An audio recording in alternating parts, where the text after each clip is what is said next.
Now a look at all the major headlines this Sunday evening with the ITV News.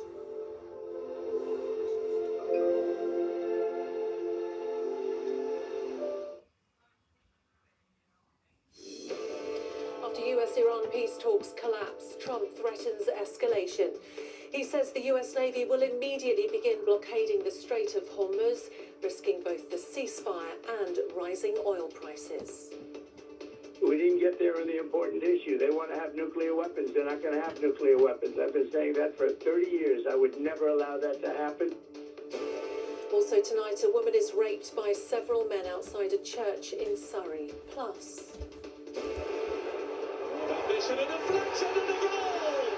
the voice behind so many Bollywood songs, the icon Asha Bhosle, has died.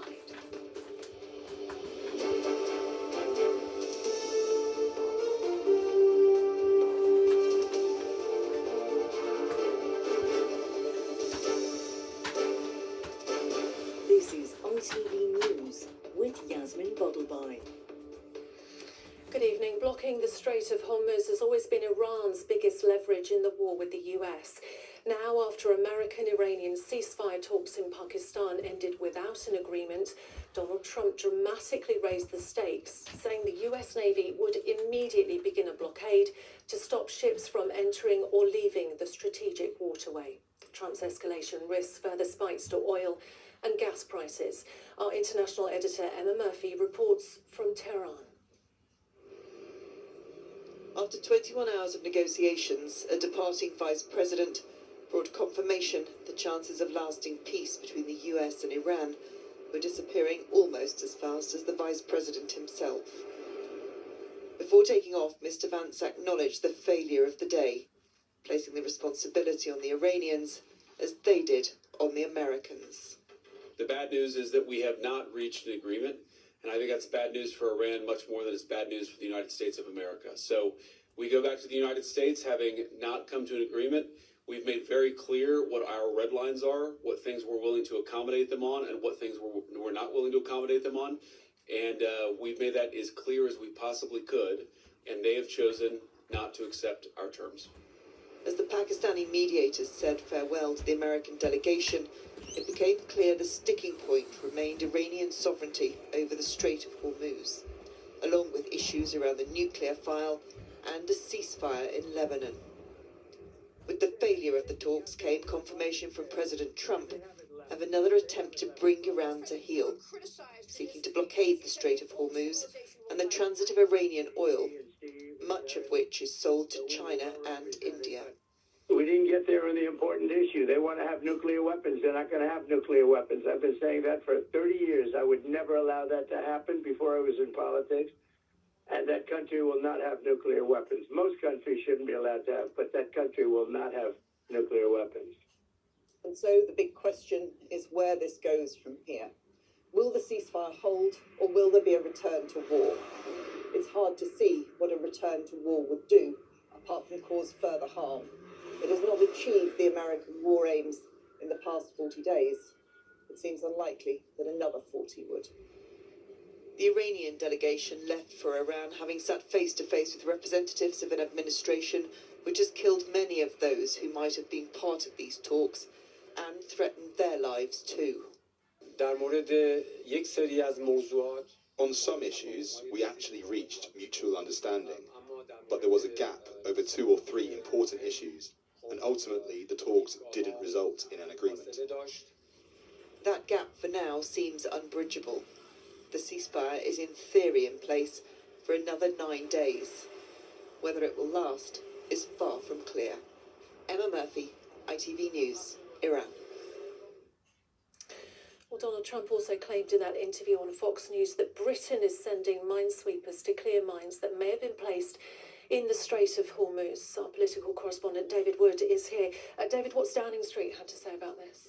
To be honest, nothing, and I think we can read into that there's been no official request from the US. There is certainly a sense in government amongst ministers and officials that Donald Trump may say things publicly before actually telling them, so they'll wait to see what happens rather than responding to his words. What the government is saying tonight, though, is that it continues to support free navigation of the Strait of Hormuz and is urgently working with France and others to protect that freedom. Now, we know those talks, separate from the US, have included potentially sending minesweepers to the area, but I am told tonight that there are many options that are being scoped with a variety of allies.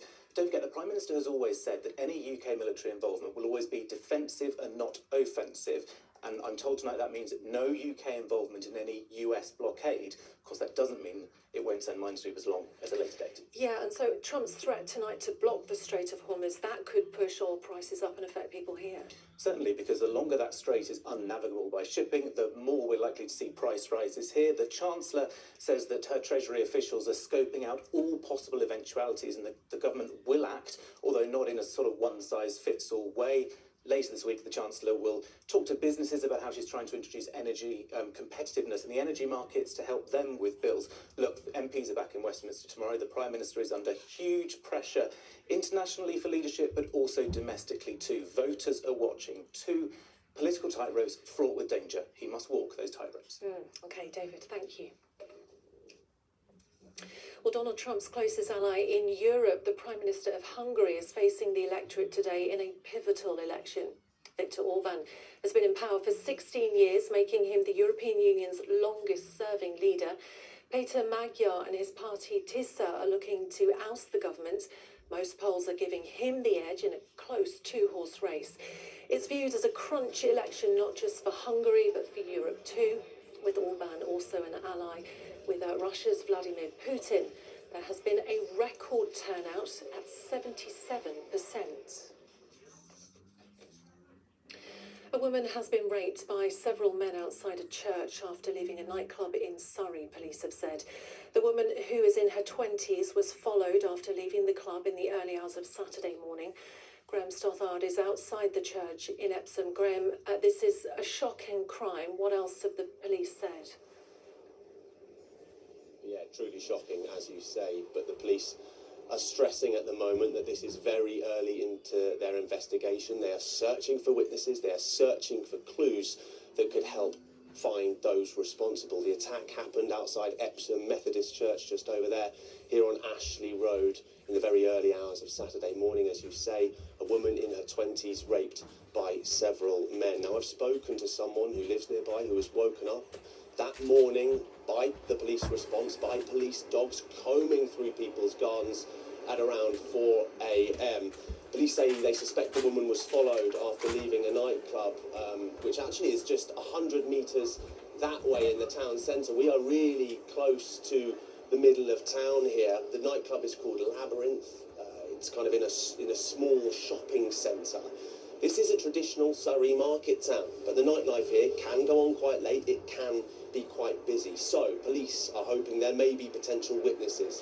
There may be people who have dash cam footage taken passing through the areas on their cars. They're asking for people with such material to come forward. In the time I've been here, I've seen a number of CCTV cameras, including outside the nightclub itself. So that may provide some hope that those suspects can be identified. The woman herself, police say, is being supported by specialist officers. This is obviously a horrendous incident. People I've spoken to said they cannot believe it's happened on their doorstep. Graham, thank you. A man's been charged with murder after a 21-year-old was stabbed in London. Finbar Sullivan was stabbed in Primrose Hill in North London on Tuesday. The Metropolitan Police has confirmed that a 27-year-old man named Oliwa Damilola Ogunyankinu, who was arrested on Friday, has been charged with his murder. A 19-year-old woman, Jamie Lee Biscoe, has been named by police after she died from injuries sustained in a dog attack at a property in Essex on Friday. A 37-year-old man has been arrested and bailed while investigations continue. Officers are working to establish the circumstances and examine the seized dog, which is believed to be a lurcher cross. And GB News presenter Eamon Holmes is doing okay given the circumstances after he suffered a stroke, his eldest son has said. Declan said it came as a shock and he thanked those who've sent messages of support. Eamon was a regular face on ITV, having presented GMTV and This Morning. To sport, and in the Premier League title race, Manchester City have maintained their pursuit of leaders Arsenal. Second place City scored 3 times in the second half at Stamford Bridge to beat Chelsea 3-0. Nico O'Reilly, Mark Gahey and Jeremy Doku all scored. The result means City have cut Arsenal's lead at the top to 6 points with a game in hand and will now play the Gunners in a title showdown in Manchester a week today. At the bottom end of the table, Tottenham Hotspur's season took another turn for the worse. They remain in 18th place after a 1-0 defeat at Sunderland. It was Roberto De Zerbi's first game in charge and leaves Spurs in real danger of relegation. Chris Scudder was watching. A last throw of the dice for Spurs, a new coach to try to stem the flow of bleeding. It's been given here until hope was dashed by the referee changing his mind. But if that was a blow, it was nothing compared to this. The new coach tried his best to lift their spirits, but got only more trouble.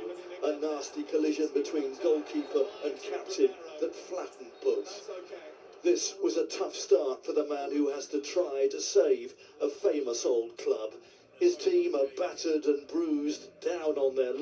Spurs offered little in attack on another debilitating day.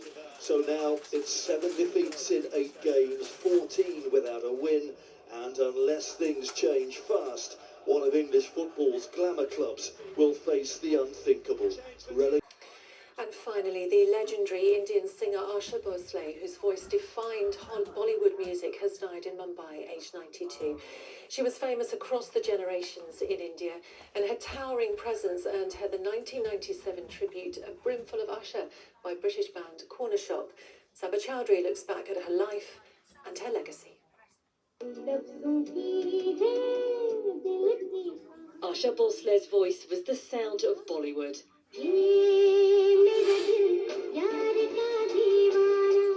An Indian playback star turned cultural icon. With over 12,000 songs and a career spanning almost 8 decades, and a hard work ethic to thank. Always do practice for my voice. That the voice is always in order. She was a very, very big star, there's no question about it. Her death has marked the end of an era in Bollywood. Bollywood that emerged and developed in the first decades of Indian independence is now over. Her singing made you get up and want to dance. He was a pop singer, the Indian equivalent of a pop singer, and it was like going to a concert of the Beatles or Rolling Stones or whoever, and that was what she did. Asha's sister was the legendary Lata Mangeshkar, but rather than living in her sister's shadow, Asha's voice helped carve out a career of her own.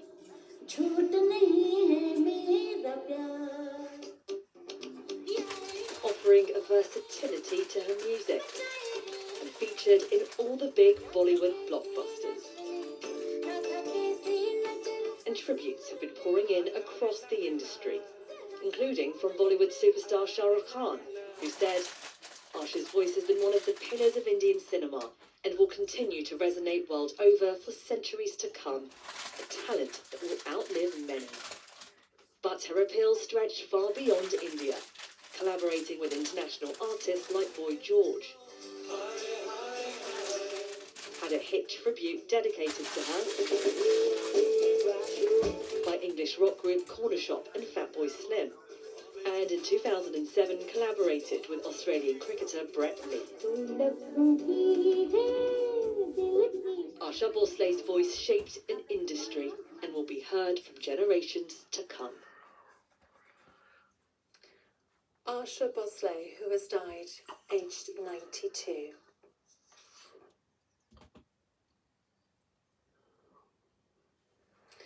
And that's all for now. I'll be back with the late news at 10. Bye-bye.